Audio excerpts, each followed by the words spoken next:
నా పేరు పాలమూరు మహేందర్ రెడ్డి, ఆవంచ గ్రామం, తిమ్మాయిపేట మండలం, నాగర్కర్నూలు జిల్లా, Congress party social media incharge, నియోజకవర్గం మా తిమ్మాయిపేట మండలం సోషల్ మీడియా ఇన్ఛార్జ్. అయితే ఇవాళ ఉదయం నేను తిమ్మాయిపేటకు వచ్చిన కానిస్టేబుల్ నరసింహ సారు ఫోన్ చేసి ఎస్ఐ సార్ రమ్మంటుండు రా అని చెప్పి, సరే వస్తా అని నేను తిమ్మాయిపేటలోనే ఉన్నా కనుక వెంబడే పోయి నరసింహ సార్ని కలిసిన తర్వాత ఎస్ఐ సార్ ఫోన్ చేసింది, సార్ వచ్చిండు మైందంటే సరే సార్ అని చెప్పి సరే అన్న తర్వాత ఎస్ఐ వచ్చినాక పిలువన్నాడు లోపలికి పోయి. నాకు ఇంతకుముందుకు బీఆర్ఎస్ పార్టీలో మాజీ సర్పంచ్ అజయ్ అని ఉండే టీఆర్ఎస్లో. అయితే ఇప్పుడు రీసెంట్గా నిన్న మొన్న మా కాంగ్రెస్ పార్టీలోకి వచ్చిన తర్వాత వాళ్ళందరూ వచ్చారు. నా బయట ఒక 2 మాటలు తిన్నాక నేను లోపలికి పోయిన తర్వాత మాట్లాడిన ఏమైందని, ఏమైంది ఇట్లా ఇష్యూ ఏందని, పిటిషన్ ఇట్లా ఇవ్వకముందుకే ఇచ్చిన అని చెప్పిండు ఎస్ఐ. తర్వాత ఆడిపోయిన తర్వాత నువ్వేమన్నావు బాబు అంటే, ఊర్లో అజయ్ కూతురు ఇట్లా లేచిపోయిందని ఇట్లా సమాచారం అంతే. నేను ఒక పిల్లాంతోటి మన ఊర్లో ఎవరో అమ్మాయి ఇట్లా లేచిపోయిందని అబ్దుల్ అనే అబ్బాయితో అన్న. ఎవరో కాదు నేనే, నాకు అర్థమైందిలే అన్న, నువ్వు మాట్లాడే అజయ్ అన్నల గురించే కదా, వాళ్ళ కూతురు ఏం పోలే, నేను కూడా కనుక్కున్నా, నాకు డౌట్ వచ్చి నేను వాళ్ళ ఇంటికి పోయి చూస్తే ఆ పిల్ల వాళ్ళ ఇంట్లోనే ఉందంటే సరే పట్టాను. గోనేరు శ్రీశైలం అనేట ఆయన ఏమన్నాడంటే, సరే ఇంకా ఎవరు మనకు ఎందుకులే అంటే, మన ఊరిలో అన్నీ ఏదో ఒకటి జరుగుతుంది ఎప్పుడు అని అనుకున్నాం, ఇది ఎక్కడ ఉండనులే అని అనుకుని వదిలేసినాం. దానికి నేను ఊళ్ళో ప్రచారం చేసినని వాళ్ళు పిటిషన్ ఇవ్వకముందుకే నేను నా ముందనే పిటిషన్ అప్పుడు రాసిరు, 10:30 పిటిషన్ రాసిరు. ఎవరు అరుణ్ కుమార్, అజయ్ కుమార్ అనే వాళ్ళు రాసిరు. అప్పటికి అరే వీరి మీద ఎన్ని కేసులు ఉన్నాయో తీర్యా, రౌడీ షీట్ ఓపెన్ చేసి బహిర్గతంగా వాళ్ళు తిట్టు, నీ అమ్మ అది ఇది అని ఫుల్ తిట్టిరు నన్ను. అజయ్ వాళ్ళందరూ సీసీ కెమెరా ఎస్ఐ రూముల్లో ఇదంతా జరిగింది.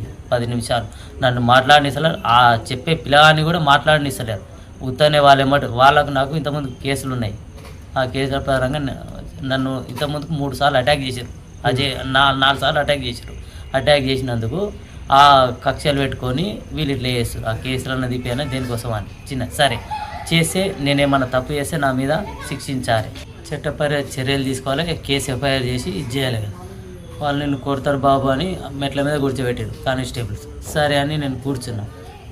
మధ్యాహ్నం ఉదయం నేను తినకుండా నేను వచ్చిన కాబట్టి టిఫిన్ చేయకుండా, ఆకలేదంటే కూడా తేలేదు. మధ్యాహ్నం 2 గంటలకు అందరు లంచ్కి వెళ్ళిపోయే టైంలో వచ్చి ఎస్ఐ జావేద్ అనే కానిస్టేబుల్, ఎస్ఐ డ్రైవర్ ఉంటాడు, ఒక తెల్ల షర్ట్ వేసుకున్నాడు, ఆయన డ్రైవర్గా నడుతుండు, ఆయన పేరు అయితే నాకు తెలియదు. పైకి తీసుకుపోయి కూర్చోబెట్టి కాలు చాపమన్నారు. ఒక ఆయన నా మోకాల పైన కూర్చున్నాడు, ఒక ఆయన నా ఎదలు పట్టుకున్నాడు.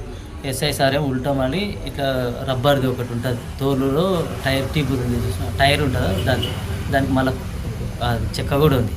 చెక్క తీసుకొని దాంతో కొట్టుడు 10 దెబ్బలు వేసింది. తర్వాత నేను ఏడ్చిన. తర్వాత ఈ చేతుల మీద కొడితే ఈ చేతులు వాసినాయి. అయితే రన్నింగ్ చేయమన్నాడు, రన్నింగ్ చేయి కొడుక అని మళ్ళీ వేసినాక ఇదిరా అని ఫుల్ నన్ను తన్నినాక నాకు కనీసం స్పృహ తప్పిపోయినాడు. నాకు దూపు అవుతుంది సార్ అంటే, దూపనా అని నీకు చవసాను చవసిండు. ఇగో ఈడ పడ్డది టాయిలెట్. కొడుక నేను నా రికార్డు తెలుసారా గద్వాల, నేను 2 నీకు ఎవర్రా ఇచ్చింది సోషల్ మీడియా ఇన్ఛార్జి? సోషల్ మీడియానా, కాంగ్రెస్ పార్టీ? చెప్పు మీ కాపు కొడుకులారా అని ఉత్సవచ్చింది నన్ను. సరే ఇది బయటేడు చెప్పకు, ఏం చేసుకోరా నేను 2 ఏంది ఇప్పుడు 3వది అంట నన్ను చేస్తే 2 చేసినట్టు ఎన్కౌంటర్. ఎక్కడ గద్వాల. నా గురించి తెలుసుకోరా, ఫస్ట్ తెలుసుకొని మాట్లాడు. ఇప్పుడు నువ్వు వాగులా ఉంది కదా, వాగులా మీ ఆర్చితాండ వాగు, ఆ ఏరియాలోనే వేసేస్తా. ఇదంతా ఎస్ఐ సారే తిమ్మాయిపేట ఎస్ఐ గారు శ్రీనివాసరావు మొన్న రీసెంట్గా వచ్చిన తర్వాత ఇదంతా కొట్టినాక బాగా అక్కడ ఎక్సర్సైజ్ ఉరుకని ఉడికితేనే ఇది అవుతుంది, నాకు నడవడానికి వస్తలే సార్, ట్యాబ్లెట్ అంటే తెలియదు. తర్వాత మళ్ళీ కిందికి వచ్చిన తర్వాత 4:30కు మా కాంగ్రెస్ పార్టీ పరమేశ్వర్ అన్న వాళ్ళందరూ వచ్చి ఎస్ఐ వచ్చిందండి లంచ్కి వచ్చిన తర్వాత. 5 గంటలకు జావేదు ఇంకొక కానిస్టేబుల్ పేరు తెలియదు, పొడుగు ఉంటాడు ఆయన, సీసీ కెమెరాల ముందరనే అని చెప్తామని తన్నడం, ఇంకో ఇక్కడ తన్నిండు. ఇప్పుడు అవన్నీ దెబ్బలు ఉన్నాయి, చూపించడం చూస్తా. నాకు నడవని లేకుండా నిర్పోడు వేసి ఏందో చేస్తారట, అది ఒక్కటి చేయలేదు. నిర్పోడు చెప్పిండు, అది కూడా తెమ్మన్నాడు. ఫోన్ వచ్చింది, అది ఒక్కటి చేయలేదు. టాయిలెట్ ఒకటి కాపులో నన్ను నీకు ఎవరు ఇచ్చింది, ఏం చేసుకుంటారా అని ఫుల్ తిట్టి.